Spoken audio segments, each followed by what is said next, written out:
parle de quelque chose, je suis un peu le coupable aujourd'hui, mais je vais essayer de vous montrer que c'est pas que atroce, et qu'il y a quelques trucs à tirer de cette chirurgie. Et donc ce qui me sauve, bien sûr, on travaille tous ensemble à Lille, et donc je vais vous montrer des résultats qui sont la somme de travail de beaucoup de gens, notamment bien sûr des nutritionnistes, et vous connaissez sans doute bien sûr Monique Romont et Marie Pigère, Hélène Verquin, mais aussi des hépatologues qui travaillent beaucoup avec des diabétologues. On sait tout le monde, on est très autour du patient aujourd'hui dans ce domaine. Donc ça c'est notre patient. Donc c'est le vôtre aussi, mais vous, ça s'appelle journée obésité, donc c'est vrai qu'il n'est pas que obèse, il a aussi beaucoup d'autres pathologies. Donc on s'intéresse un petit peu plus au diabète, on a une petite particularité, d'attention pour le diabète. Ça c'est notre patient, et ça c'est notre chirurgie. Donc brièvement, la chirurgie, c'est un drôle de truc qui a été inventé de façon vraiment pratique par des chirurgiens il y a bien plus de 50 ans, qui se sont dit, bah, il y a des tuyaux, on mange avec les tuyaux, si on bouge les tuyaux en mangeant l'anatomie, ça va faire quelque chose. C'était vraiment un concept aussi simple que celui-là. Donc on aboutit à deux grands types de mécanismes, en tout cas intuitifs. Le premier, c'est la restriction. C'est aussi simple que le cormoran à qui on met un petit anneau pour l'empêcher d'avaler les poissons qu'il mange. Et puis il y a un concept un petit peu plus compliqué qui est le bypass. Donc c'est en gros la dérivation du flux digestif des nutriments du flux intestinal normal, au moins sur une partie. On verra que ça a des implications importantes qu'on appelle le gastric bypass. Il y a beaucoup de variantes, mais ça n'a pas beaucoup d'intérêt. C'est vraiment les grands principes. Alors l'énigme, c'est l'intervention du milieu qu'on appelle la sleeve gastrectomie, qui a l'air aussi bête que l'anneau, mais qui en fait est plus complexe, parce que comme votre physiologie, votre anatomie digestive sont beaucoup plus compliquées qu'on l'imaginait, il y a quand même pas mal d'hormones qui sont sécrétées dans l'estomac. Il y a aussi la vidange gastrique qui a beaucoup d'influence sur la suite. Et donc, cette intervention qui a l'air aussi bête, celle-là, elle est vraiment bête, mais c'est intéressant parce qu'elle est simple. Celle-là, elle est un petit peu plus compliquée, et celle-là, elle est carrément terrain incognita. Donc c'est ça qu'on va regarder ensemble maintenant, en sachant que, bon, peu importe, mais pour que vous sachiez, cette opération-là est en train d'être la plus réalisée en France. Celui-là a pratiquement disparu aujourd'hui, ou en tout cas est en passe de l'être. Alors, quelques chiffres, parce que c'est quand même, là, vous m'avez... c'est la chirurgie bariatrique en général, je ne peux pas aller très très loin dans les aspects scientifiques, puisque le titre c'est chirurgie bariatrique, je vais me survoler un petit peu. C'est des chiffres qui sont impressionnants. Ça, c'est l'incidence, le nombre d'opérations faites remboursées par l'assurance maladie chaque année, et 14 et 15 seraient à peu près ici, parce qu'on a les chiffres maintenant. Donc, vous voyez que depuis 2 ans maintenant, il y a plus de 45 000 personnes qui sont opérées chaque année en France. Si vous faites un tout petit calcul, d'abord, premièrement, si on se compare aux autres, c'est important, les grands pays européens de 50-60 000 habitants, l'Angleterre, l'Allemagne, qui ont autant d'obésité, voire plus pour ces deux pays que nous, voilà les chiffres en valeur absolue d'opérations chaque année. Ça n'a pas changé. Donc ça, c'est un point important. Il faut aussi comprendre que si on rapporte ce chiffre d'opération au nombre d'obèses, pour 1000 obèses dans un pays donné, c'est vrai que la France aujourd'hui est plus opérante. Elle opère davantage que les Américains, mais 2 fois moins que les Suédois. Or, la Suède n'est pas connue comme un pays délirant en termes de santé publique. C'est une médecine publique, c'est une médecine sérieuse, avec des épidémies très très très suivies. Donc on peut se poser la question, il y a beaucoup d'opérations, est-ce qu'il y en a trop? Je ne sais pas, je n'ai pas la réponse. En tout cas, il y en a beaucoup, c'est sûr. Ce chiffre-là, il vous amène à un constat simple, arithmétique. On a opéré, là, quand on sera maintenant ici, 250 000 personnes depuis que ça existe, et chaque année 50 000 de plus. Donc, dans 5 ans, en 2020, nous aurons opéré, enfin collectivement, auront été opérés en France 500 000 personnes. 1% de la population adulte française aura été opérée. Ce qui est quand même un chiffre qu'on retrouve en Suède, donc c'est quand même impressionnant. Ça veut dire que dans les écoles de médecine, ne pas s'y intéresser, c'est ne pas s'occuper d'une partie non négligeable des patients qui peuvent aussi avoir des cancers du côlon, tout ce que vous voulez. C'est des obèses qui ont été opérés, c'est quand même compliqué. On reviendra après. Donc, si ça existe comme ça, si ça s'est développé, c'est parce que les gens perdent du poids, et vous savez combien les obèses souffrent de leur surpoids ou de leur obésité. Donc ça, c'est sûr que c'est à court terme le moteur, mais c'est aussi du côté des docteurs un moteur objectif. C'est que ça diminue la mortalité de la population obèse, qui a une surmortalité importante. Et donc tout converge. Il n'y a pas d'étude randomisée parfaite qui aurait dû commencer il y a 30 ans. Et le mieux qu'on ait, c'est la SOS Study, mais toute étude épidémiologique qui s'intéresse à ce sujet sérieusement, quel que soit le biais par lequel on prend l'affaire, arrive toujours à la conclusion que la chirurgie de l'obésité, l'amaigrissement chirurgical, réduit de moitié la surmortalité de l'obésité. Tout le monde arrive toujours à la même conclusion. Ça, c'est la SOS Study. Ça veut dire quand même que 12 ans, 15 ans après la chirurgie, moitié moins d'infarctus chez les patients opérés que chez leurs jumeaux suivis prospectivement durant la même durée en Suède. Donc c'est des chiffres qui sont quand même impressionnants. Ce qui est intéressant, c'est que cette surmortalité, elle impacte bien sûr les patients, pas par leur BMI, pas par leur obésité, mais par leur insulino-résistance. Plus ils sont diabétiques, plus ils sont insulino-résistants, plus ils ont la NASH, plus ils sont à risque de mourir de cette pathologie obésité. Et c'est bien sûr dans ce groupe-là, ceux qui sont les plus insulino-résistants, qu'on retrouve le gain, plus que dans les très obèses. Donc en gros, si ce concept existe encore de les healthy obèses, c'est vrai que ce n'est pas eux qui meurent moins, donc ils bénéficient moins en termes de mortalité. Donc ça, c'est une maladie, elle est fréquente, et il y a un traitement qui réduit la mortalité. Donc on peut dire ce qu'on veut, mais on peut trouver que c'est un concept bête, ce que je partage bien avec vous, mais c'est opérationnel, quoi. Ça fait maigrir les gens à façon importante, et ça réduit la mortalité. C'est pour ça que ça s'est développé. Le paradoxe, c'est qu'aujourd'hui, on arrive à ce patient, 42 ans, un homme, d'accord, obèse, c'est le monsieur que vous avez vu tout à l'heure. C'est le monsieur sur la photo tout à l'heure. Il y en a partout dans tous les hôpitaux de France. Et la question aujourd'hui, il est diabétique, il fait ce qu'il peut, il a pris 1, puis 2 médicaments, son hémoglobine glycée part dans les choses. Et la question, c'est insuline ou chirurgie aujourd'hui. Ça paraît dingue. Il y a 10 ans, jamais on n'aurait posé cette question sur une diapo. Aujourd'hui, c'est une question légitime. Même quand son obésité est limite, aujourd'hui, c'est une question qui se pose. Les recommandations, les sociétés savantes de diabétologie, donc pas de chirurgie, cet été, sont arrivés à un texte consensuel qui pose la question d'une façon plus nette en disant que ce patient qui a moins de 35 de BMI, donc qui n'est pas dans les indications actuelles, et qui pourtant a un diabète de type 2 qui est sévère, mal équilibré, est légitime pour qu'une réflexion soit menée pour éventuellement un traitement chirurgical. Alors pour s'intéresser à ce truc-là, c'est quand même compliqué. Donc nous on a à Lille depuis longtemps, depuis maintenant 30 ans, parce que mon patron faisait déjà ça. C'est vrai que là j'étais alterne, moi. Ça a commencé il y a longtemps. Et donc on fait plus d'opérations là, mais on a fait pas mal d'opérations. Mais surtout, depuis qu'on a commencé, on a toujours eu l'idée que c'était une thérapie nouvelle et qu'on allait donc suivre dans une cohorte observationnelle tous nos patients. Bien sûr, tous ne reviennent pas, mais beaucoup reviennent quand même. Il y a beaucoup de patients aujourd'hui suivis. Et surtout, c'est construit comme une étude de prospective, ça veut dire qu'ils sont vus avant, ils sont vus à 1 an, ils sont vus à 5 ans, ils ne sont pas vus une fois de temps en temps quand ils reviennent. Ils sont vus et convoqués pour les patients. On fait de plus en plus de choses, donc je vais vous montrer un petit peu. Ça nécessite, parce qu'on fait des choses invasives, ça c'est intéressant parce que vous êtes chercheur et ça c'est marrant. C'est chaque année maintenant, on fait ça depuis 3 ans. Un samedi par an, l'hiver, on va faire ça bientôt, on invite les patients qui sont inclus dans les études à venir à ce qu'on appelle le jour des patients. Et donc ils viennent et les chercheurs qui utilisent leurs tissus parlent. Donc parlent de leur biologie moléculaire à des gens obèses qui ont donné leur tissu 3 ans avant. C'est une expérience très intéressante et ça nous montre que les patients, donc déjà ils sont tous venus avec leur voiture un samedi matin, ils sont 200, c'est quand même pas rien, il faut qu'ils payent l'essence, le parking, le truc, qui viennent un samedi complet. Et pour un chercheur, être obligé, j'ai vu tout à l'heure Sophie qui était là, elle est par quelque part, je crois que c'est elle qui s'est collée cette année, expliquer les acides biliaires et tout ça aux patients, c'est pas simple. Et bien elle le fait. Et donc c'est important pour nous parce qu'il y a un énorme engagement des patients, on fait des choses parfois invasives, et donc c'est important qu'ils soient impliqués. Ils sont très enclins, parce que c'est une maladie héréditaire, ils ont beaucoup d'enfants obèses, et donc ils sont beaucoup plus que d'autres pathologies. On fait au chromocytome, les gens ils disent je suis malade, je suis guéri, faites-moi la paix. Là pas du tout, ils sont très très très partants. Ça c'est les bonnes choses. Bon d'abord, le diabète, c'est sûr que ça marche, sinon on ne serait pas là. Bon ça c'est les moyennes dans notre série, on a pris 400 patients dans la base. Diabétiques, opérés, peu importe l'opération. C'est vrai que les moyennes, c'est impressionnant. La moitié des patients en rémission, bon, super. Mais ça, c'est les mêmes patients, les mêmes chiffres avec Prisme, mais simplement les patients individuels. Donc vous voyez bien qu'il y a quand même de tout. Il y a quand même plein de gens qui, évidemment, ne sont pas guéris. Ce mot guérison du diabète n'a même pas de sens. Vous verrez après la démonstration objective. On modifie le phénotype, mais en aucun cas on change le malade. Il est diabétique génétiquement, il est diabétique. Donc on en modifie l'apparence. Ce qui est intéressant, c'est que tout le monde s'améliore quand même, et que même ceux qui sont très très très sévères descendent un petit peu, en tout cas quasiment tout le monde. Donc c'est quand même un intérêt important, mais il faut dégommer ce concept de guérison du diabète qui n'a même pas de sens, parce que dans le temps par ailleurs ça ne dure pas, et même pour ceux qui ont la chance au départ d'être entre guillemets plus diabétiques, ils doivent être surveillés encore. Alors, comment ça marche? La première chose qu'il faut bien rappeler, c'est que c'est parce que ça empêche de manger.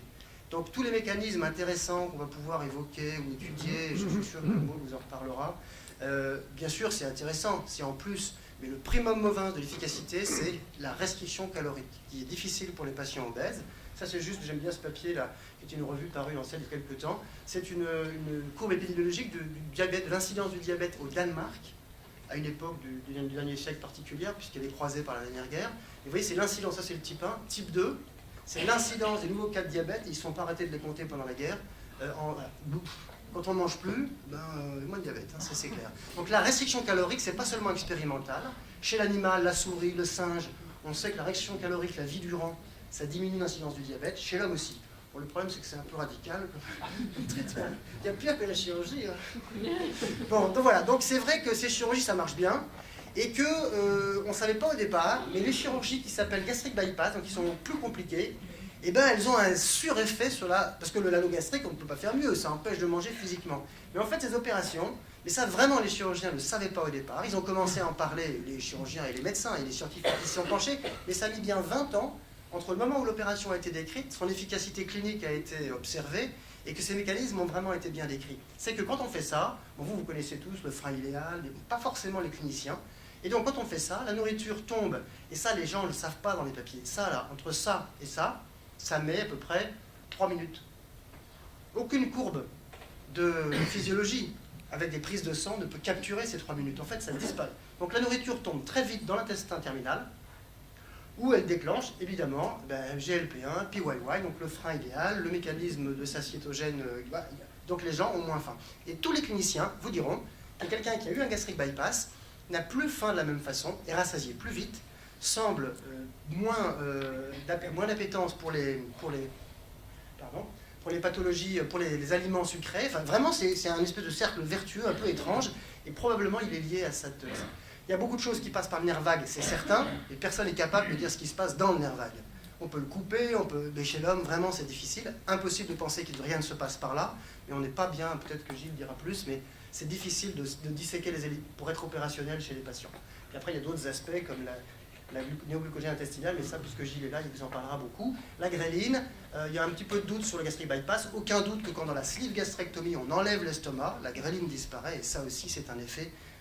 Donc cette opération, elle est peut-être simplement plus, elle empêche plus de manger que les autres, donc les gens, elle est plus satiétogène. C'est peut-être ça l'explication. On voit que c'est un petit peu plus compliqué que ça, et que cette opération qu'on appelle le gastric bypass, quand on la compare à ce qui s'appelle la sleeve gastrectomie, donc la gastrectomie, elle a un effet particulier. Je m'explique. C'est les diabétiques de type 2 opérés dans le service. Ils sont suivis, ils sont diabétiques, toutes les 3 heures, ils ont la glycémie. Quand on les opère, il y a cette espèce de magie de la chirurgie qui a longtemps été inexpliquée, mais qui est parfaitement expliquée maintenant par le jeûne. Et vous savez qu'on a Roy Taylor en Angleterre qui travaille beaucoup sur la restriction calorique sévère et qui reproduit ce genre d'effet. Donc les diabétiques qui sont opérés, un chirurgien qui vous opère, le lendemain, vous ne mangez pas, mais du tout. Ils vous disent que vous faites du fast track et que vous mangez un peu d'eau, mais c'est pas grand-chose. Donc pendant 2 jours, ils mangent quasiment rien. Et ils recommencent au 2e jour, après la 48e heure, à remanger des repas. Et vous voyez ici que dans la première 48 heures, les 2 opérations, quelles qu'elles soient, ont le même effet. C'est la restriction calorique. Le foie se vide de ses lipides, et l'insulino-résistance hépatique disparaît, la glycémie à jeun s'améliore nettement. Donc ça, c'est dans toutes les opérations. Vous jeûnez sans chirurgie, pareil. Mais personne ne jeûne pendant 48 heures. Dès que les gens mangent, en revanche, vous avez les opérations qui sont différentes. Dans le gastric bypass, on dirait que la glycémie à jeun, qui chez un diabétique doit s'exploser, doit rebondir, c'est pas le cas. Alors que dans la sleeve, ça revient tout de suite, les gens mangent, et on a une excursion glycémique postprandiale. Donc là, on a vraiment le cœur du sujet, c'est que le gastric bypass, cette opération drôle, là où on a tout mélangé, elle a un phénotype postprandial, d'abord et avant tout, si on veut parler d'autre chose que la restriction calorique et la perte de poids. Alors ça va sur un autre sujet, donc je cite souvent Maud et mes 2 qui sont souvent en littérature avec nous. Donc là, vous avez reconnu l'article de Gilles. Donc en pratique, c'est des expériences un peu identiques dans leur principe, enfin dans leur concept. Je vois Gilles qui fronce ses sourcils, j'ai vu dire des bêtises, j'espère que non. Donc, ça va. Donc en pratique, c'est des gens qui se sont dit, cette opération, qu'est-ce qu'elle fait? Elle change le circuit de la bile et elle sépare la bile de l'alimentation sur une partie importante du trajet intestinal. Donc faisons pareil chez les rats. On dérive la bile depuis le cholédoque jusqu'au l'iléon intestinal, l'iléon terminal, donc sans toucher, sans faire de gastric bypass. C'est juste la bile qui est dérivée. Donc globalement, j'ai résumé ça très vite, mais il y a des subtilités dans chaque article, mais globalement, le phénotype commun, c'est que postprandial, ça diminue cette diversion de la bile, l'excursion glycémique postprandiale, vous voyez ici, la glycémie à jeun quasiment égale, donc c'est vraiment un effet sur l'excursion postprandiale du glucose. Comme si la dérivation de la bile elle-même avait cet effet en dehors de toute restriction gastrique. Donc, je ne peux pas aller au bout des trucs qu'on a fait cette année, mais c'est publié, je vais vous montrer juste une espèce de résumé. C'est une vision, bien sûr, comme toujours, c'est un prisme, il y a plein de facettes, c'est tellement complexe que, bien sûr, il y a beaucoup de mécanismes en jeu. Mais le mécanisme auquel on croit beaucoup, parce que ça répond à ce qu'on observe en clinique, c'est celui-là. Donc, bien sûr, vous savez tous que le glucose est majoritairement, bien sûr, même si c'est plus compliqué, mais enfin, en gros, la masse du glucose que vous ingérez est absorbée par le système de cotransport actif avec le sodium. Donc, c'est toute l'histoire du crâne, c'était il y a longtemps, hein, c'est déjà une chose. De sodium, un glucose traverse, et donc c'est le glucose ne peut pas être absorbé activement sans le sodium dans l'intestin. Là, vous avez ici l'expression du transporteur, du cotransporteur acétylène qui est dans l'intestin sur des villosités humaines. Et donc, nos expériences cette année, et ce qui se poursuivent et qui se confirme bien, voilà la théorie à laquelle on a abouti. Donc, il faudra que j'ai le cochon, parce que chez l'homme, bien sûr, il est impossible d'aller beaucoup plus que quelques examens sanguins. Enfin, on ne peut pas faire beaucoup plus. Chez le cochon, qui est un animal omnivore, qui est donc de taille humaine, parce que c'est des mini-pigs qui font à peu près 60 kg, on peut faire l'opération de la même façon et surtout on peut manipuler les choses. Donc avec toute une série d'expériences, d'inhibitions, enfin de manipulations anatomiques, on a pu arriver à l'hypothèse que je vous propose maintenant, qui est donc, on s'est rendu compte que dans cette partie de l'intestin, il n'y a absolument pas de sodium. Et que le sodium, en fait, dans l'intestin, en grande quantité, arrive de la bile et des fluides digestifs, mais surtout de la bile. Et que donc, dans certains écrits très anciens de la physiologie du glucose, on parle de probable microclimat hypersodique de l'intestin, susceptible d'emporter le glucose que vous mangez, comme si ce n'est pas le sodium du repas, mais un sodium préexistant dans l'intestin. Et ce qu'on a trouvé, c'est bien concordant. La bile transporte beaucoup de sodium, qui donc circule dans l'intestin, et en séparant les deux contingents, la nourriture et la bile, on empêche le sodium d'être absorbé sur toute cette partie dérivée. Il n'est plus absorbé que dans cette partie-là, et moins absorbé, plus elle est courte, moins il sera absorbé. Et donc de ça, on aboutit à cette théorie que le glucose postprandial est absorbé après un gastric bypass dans ce qu'on appelle l'anse commune, celle-ci. Donc elle est moins absorbée, plus l'anse commune est courte, et ça va avec tout ce qu'on observe en clinique. Et on aboutit à la conclusion qu'il y a une malabsorption sélective du glucose, parce qu'elle est intelligente, c'est le glucose seulement, pas les protéines. Et je pense que Maud vous parlera d'autres aspects, sans doute, ou dans les discussions, qui fait que cette anse-là n'est pas neutre. Elle absorbe beaucoup d'autres choses, mais pas le glucose qui est favorable pour le diabète. Donc, pour faire vite, chez l'homme, on confirme ces choses-là, et en pratique, ce qu'on montre, c'est que ça, c'est des patients diabétiques, donc le papier est en bataille en ce moment, en cours de révision, et donc du coup, des patients diabétiques ont été opérés, soit d'un anneau, l'opération bête, soit d'un gastric bypass, l'opération que je viens de vous montrer. Et ils ont été examinés avant l'opération, ils sont diabétiques, sans traitement, donc avec des glycémies assez impressionnantes, sans traitement depuis 15 jours, à 10% de perte de poids, à perte de poids équivalente. Voilà la courbe d'excursion glycémique des patients. Un patient normal, étudiant, il est là. Donc nos patients diabétiques, entre guillemets soi-disant guéris, ne sont pas guéris, ils ont une excursion très étrange. Ils ont ce pic précoce qui est l'arrivée brutale du bol alimentaire dans l'anse commune, très rapide, puis ensuite un retour très rapide à la normale. Donc pour faire les choses très courtes, clairement le phénotype diabète spécifique du gastric bypass, perte de poids identique, ça veut dire une fois qu'on a éliminé le confondant perte de poids, c'est l'excursion postprandiale de la glucose. Et si je remets tout ensemble ma petite théorie que je vous ai expliquée avant, nous pensons, parce qu'on a le glucylose qui va avec tout ça, que c'est bien l'absorption du glucose qui est reflétée par celle du glucylose dans notre papier, qui est responsable de ce phénotype.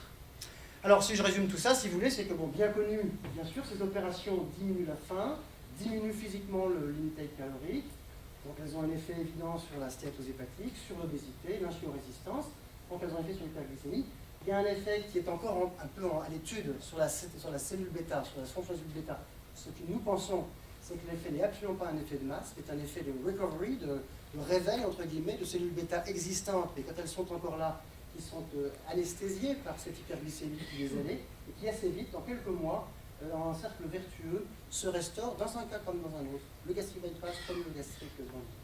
Et puis donc cette nouvelle chose, dans l'incrétine, je n'en parle pas, on n'a pas le temps, et donc ce que nous proposons, c'est que troisième trépied de l'efficacité, mais donc aussi de la maladie, l'uptake intestinal du glucose nous semble être un élément important de l'efficacité. Alors rapidement, quelques autres résultats pour finir. Donc c'est logique, si on est efficace sur le diabète, on est efficace aussi sur d'autres maladies. Donc la chose la plus spectaculaire que nous avons pu observer grâce à notre collaboration avec Philippe Mathurin, c'est l'effet sur la NASH, sur cette maladie hépatique, maladie orpheline, très fréquente, pas de traitement approuvé pour l'instant, et qui, même si c'est à 15-20 ans, tue les patients qui en sont atteints, parce que les diabétiques qui meurent, ce sont les patients qui sont atteints de NASH et qui feront le lit des maladies cardiovasculaires ensuite. Donc là, on a la chance d'avoir une grande cohorte de plus de 1000 personnes avec des suivis longitudinaux de biopsie, ce qui en fait la rareté. Donc on a pu démontrer, donc il y a 2 papiers récents là, qui viennent de sortir, le dernier récemment, qui montrent que la biopsie, donc on a mis longtemps, puisque c'est moins de 10% de patients atteints de NASH, de vrai NASH authentifiés par les histologistes chez les obèses sévères. 100 patients, il a fallu attendre longtemps, 100 patients avec une biopsie, une NASH prouvée à la biopsie, 85% de disparition de cette NASH à 1 an après l'intervention. Donc c'est spectaculaire, mais c'est logique avec l'amaigrissement spectaculaire qui est aussi observé. Et finalement, donc, on a montré dans ce papier qu'une grande partie de l'efficacité était liée à la perte de poids, même si une partie indépendante est liée au mécanisme du gastric bypass. Et puis plus impressionnant encore, c'est la fibrose. c'est bien connu déjà pour l'hépatite, mais dans la fibrose qui est associée à la NASH, on a des patients, donc là voilà une patiente qu'on a récupérée dans une biopsie il y a jusqu'à 5 ans, c'est la même patiente de 60 ans qui était atteinte d'une NASH sévère avec une fibrose, on a vu des fibroses F3, F4, avec chez quelques patients restauration ad integrum, disparition de la fibrose et restauration d'un foie normal, ce qui est une très bonne nouvelle pour tous les traitements qui arrivent de la NASH. Il est possible, même au stade de la fibrose, comme pour l'hépatite, si on soigne la pathologie, de récupérer une histologie presque normale. Donc ça, c'est l'essai qui va commencer donc multicentrique grâce à l'effort de force et de tous les gens en France qui s'intéressent à ça. Donc il va pouvoir débuter cette année. Un essai, parce que bien sûr, en disant on a observé des NASH, on a regardé ce qui se passait, on n'a pas commencé à dire qu'il faut opérer les NASH. Il y a des aspects de risque que je finirai par évoquer qui font qu'il faut être très, très prudent pour vérifier que le risque et le bénéfice en valent la peine. Mais clairement, c'est une maladie qui pourrait bénéficier d'un traitement plus radical comme celui de la chirurgie. L'autre truc pour vous, chercheurs, c'est que cette activité, bon, quelle qu'elle soit, on peut penser ce qu'on veut sur le plan clinique, mais en tout cas, ce qui est certain, c'est que sur le plan recherche translationnelle, c'est une fenêtre formidable. D'abord parce que quand les patients sont opérés, on a accès facilement à leurs tissus, pour s'ils acceptent d'en donner, mais c'est assez facile, on n'est pas très invasif. Et puis surtout, les gens maigrissent beaucoup. Donc tout paradigme associé à l'obésité a un modèle expérimental avec obésité qui disparaît. On peut voir différentes opérations. Donc on a vraiment un modèle, enfin une démarche expérimentale qu'on peut reproduire chez l'homme grâce à cette synchronisation par la chirurgie. Donc c'est vraiment un modèle intéressant, ça nécessite beaucoup d'interaction. À Lille, on a la chance d'interagir beaucoup avec nos collègues des disciplines plus fondamentales au sein des gîtes, donc on se parle, les protocoles cliniques qui sont modifiés à la demande d'eux, enfin, tout ça, ça avance lentement, ça nécessite beaucoup d'énergie commune, mais c'est très intéressant. Donc là, on vient d'obtenir un RHU ex-Leclerc là, pour la NASH, pour essayer de profiter de ces milliers de patients, et donc de centaines de milliers d'échantillons qui nous sont dans les congélateurs, parce qu'il y a des sérums, parce qu'il y a des trucs. Donc voilà, donc, par ailleurs, sachez que si vous avez des questions, c'est une collection qui est ouverte, et on fait des collaborations, n'hésitez pas à nous solliciter. Il y a beaucoup plus de tissus que d'idées pour l'instant. Non, parce que c'est infini les tissus. On a plein d'idées. Ça, c'est juste un point pour vous dire que c'est quand même intéressant, quoi, à chercher. Ça, c'est la grossesse. Donc, le plus grand succès pour un clinicien, c'est une jeune femme obèse qui est opérée, puis dont la vie est transformée, puis qui rencontre et puis qui fait un enfant. C'est quand même pour une jeune femme merveilleux, et c'est vraiment un résultat qu'on a fréquemment. Ça pose des questions parce que ces gens qui maigrissent beaucoup, vous avez ici des femmes qui maigrissent donc de façon spectaculaire. À 2 mois, ça c'est le moment où la grossesse est intervenue sur une centaine de patients qu'on a suivis dans le service avec nos collègues bien sûr. Et là vous voyez que là on est à un moment donné où il n'y a pas à manger pour un, pour le deuxième on se demande quoi. Il y a quand même des questions qui sont là. Pour l'instant, les signaux sont un peu contradictoires. Il y a moins de diabète gestationnel chez les enfants de femmes obèses voire diabétiques qui sont opérés. Il y a des petits signaux de poids de naissance un peu faible, des petits signaux peut-être de complications. Donc c'est encore une question en suspens. Mais ce qui est sûr, c'est que la fertilité revient et que donc des maternités qui étaient difficiles sont possibles et apparemment sans trop de problèmes. Mais bon, voilà. Allez, je finis rapidement parce qu'il y a toujours le côté obscur de la force. Je ne vais pas insister, mais on ne peut pas ne pas en parler. Donc ce grand voyage magnifique peut se terminer très mal, évidemment.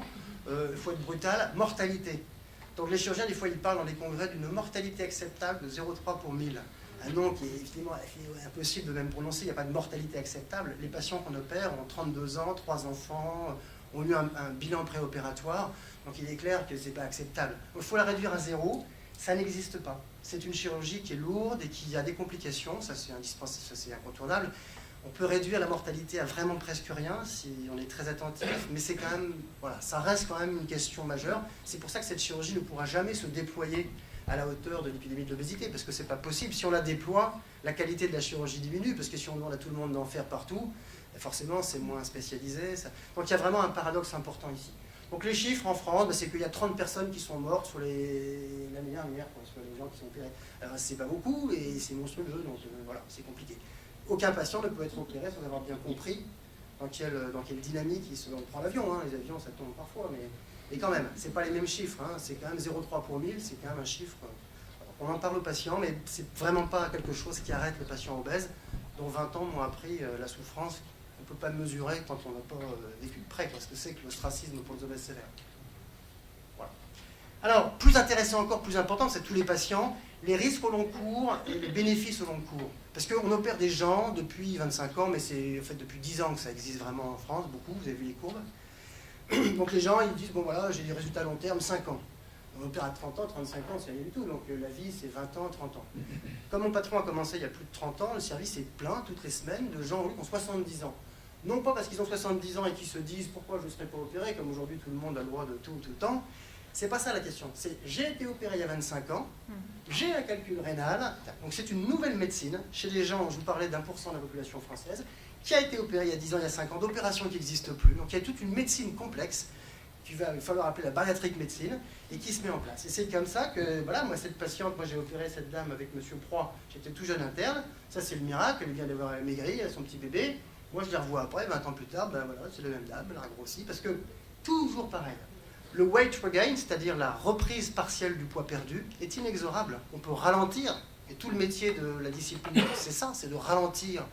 Parce que la perte de poids, ça ne peut pas beaucoup vous faire, ça marche, ça c'est sûr. Mais tout marche, hein, si on est violent, tout marche, la perte de poids c'est facile. Mais la non-reprise ou la reprise plus lente de poids, c'est plus compliqué. Et puis, bien sûr, le retour des comorbidités, hein, les fameux guéris du diabète, sont pas guéris. Là, ça revient doucement, mais ça donne une aire thérapeutique bien différente. C'est plus facile de prévenir que de guérir. Je pense plus intéressant pour mes collègues nutritionnistes que je vois travailler tous les jours, de s'occuper d'empêcher les gens de redevenir gros, plutôt que de se battre avec des obèses sévères, donc manifestement on n'arrive pas aujourd'hui à maîtriser l'obésité. Le truc qui est embêtant, c'est les effets secondaires au long cours, non attendus. Nous on a fait une opération, cette dame-là, une opération qui était intestinale. On l'a arrêtée aujourd'hui, on pensait que ça allait être à cause du foie, c'est pour ça qu'on a fait ces biopsies de foie chez tout le monde, on pensait qu'on allait avoir des tas de drames hépatiques. Et 20 ans après, c'est le rein qui nous a trahis. On en est sur ces 100 opérations, il y a des oxaluries augmentées, des lithiases oxaliques, j'en suis à 10 insuffisants rénaux, dont 2 ont été greffés. Et donc voilà, mais c'est 20 ans après, donc ça ne me fait pas remettre en cause le concept même de ce qui a été fait, mais simplement, c'est très important de comprendre qu'on est en train de moduler la nature, qu'elle se défend, que ça va mettre 10 ans ou 20 ans, mais il y aura forcément. Donc il y a un espace là, thérapeutique et de compréhension énorme. Je pense que j'ai terminé pour vous dire que nous, on pense très fort que tout ça, ça va se terminer un peu comme dans le cancer, par une combinaison de devices, de chirurgie et de drogue et de mécanismes. Et bien sûr, je dis de drogue, mais ça devrait être de principes thérapeutiques. L'exercice physique en fait partie, les prises en charge psychologiques pour éviter la reprise du poids. Enfin bref, une vraie démarche multidisciplinaire qui ne s'arrête pas même à la biologie, hein, qui va au-delà. Mais bon, ça, c'est demain, quoi. Mais on pense que c'est quand même vers là qu'il faut tendre et qu'on va tous. Voilà, donc j'espère, voilà, le futur, c'est Next Exit, c'est comme ça, c'est maintenant, vous ne pouvez plus lutter, la chirurgie de l'obésité, c'est là, pour les cliniciens, comme pour les chercheurs, parce que tout est encore on a encore beaucoup à profiter de ce modèle pour comprendre mieux les pathologies.